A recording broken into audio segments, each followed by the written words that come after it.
This is part two of that story number six I told. The story was about, God or porn, and I had to choose between the two, and I made the wrong choice first, but then, of course, asked God to forgive me and made the better choice. But, of course, the consequences that happened because of it, and the consequences were I didn't get to do the good thing that God had created for me to do, which was to run that, or create and run that dry youth lounge, which would have been phenomenal because, it was a beautiful location. We had all the people, the worship teams in place for music and stuff and for bands. We had, the money in place with the realtor friend, and the facility was fantastic. And Young Life is actually headquartered in that area, which is a large youth organization, which, I could have drawn from as well. I was associated with them previously with the Cumberland Boys Club.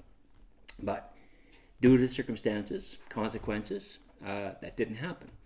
But so, and also lost my job with, an outfit I'd been with for 28 years. So the company had a plan for me. I had a plan for me, but God also had a plan for me type thing.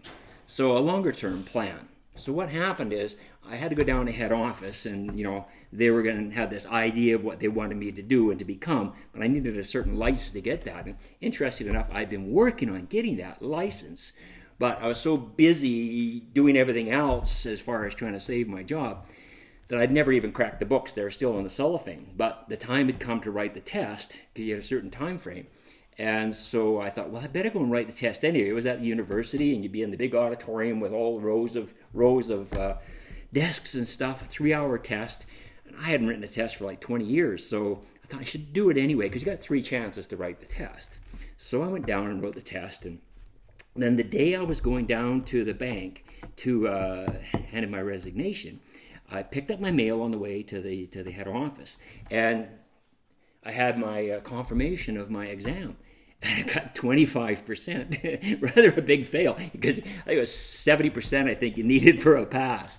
Anyway, so I stuck it in my pocket, went down to the bank, and went through the whole ordeal of, they had all these plans for me to do this and do that, and then, oh, no, I'm not going to do that anyway, I'm just going to quit. And so I quit, and I left, and I was, well, you got to go to HR anyway. So I was heading to HR, and I ended up down in the elevator on that, and I met this lady I hadn't seen in, probably 15 years, and I kind of helped her out. She had had some troubles when she was advancing in her career with the Big Boys Club, and I kind of intervened a little bit on her behalf, which she was grateful for. And she said, I said, so what are you doing these days? And she said, I'm thanks to all that situations, I quit this outfit years ago. She said, I started my own consulting company, and now I come in and they hire me to talk to people who are leaving the business, leaving the company.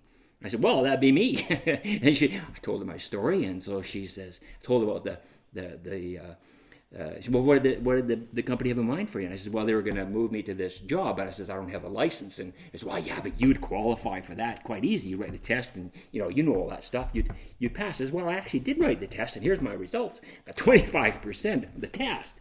And so she said, just put that back in your pocket now. Let's use that. So that she says, I'll get you the best package, exit package, enhanced. It was called enhanced exit package. That is available by utilizing that 25% test exam. That because the company was saying, well, no, he qualified for this job, so we don't have to give him one. We offered it to him, but she could come back then with that test result and say, well, you offered him that job, but he would have had to pass this test. He wrote the test. He only got 25%. And so I got the best exit package you can imagine. Took some time off work. And to move this along, that God's plan is where I was going. So I would have never left that company. I would have stayed there till I died, I'm sure, if I wouldn't have, basically got booted out. But God wanted me out of there because he had better plans for me. Tried the same kind of a company once again. Got booted out of that one as well. Got cut down. And then I ended up moving into independent business on my own self, which I've been doing now for over 15 years, just about 20 years actually now, doing extremely well. And the beautiful part about it is I moved to where my kids live and where my grandkids are now. So all those things just turned out so beautifully out of the turmoil that I was in and that I even created. But there were consequences, but by following God's full plan to now, some 20, 30 years later, is that you look back and you go, wow, I can just see all the beautiful stuff all the way along the way.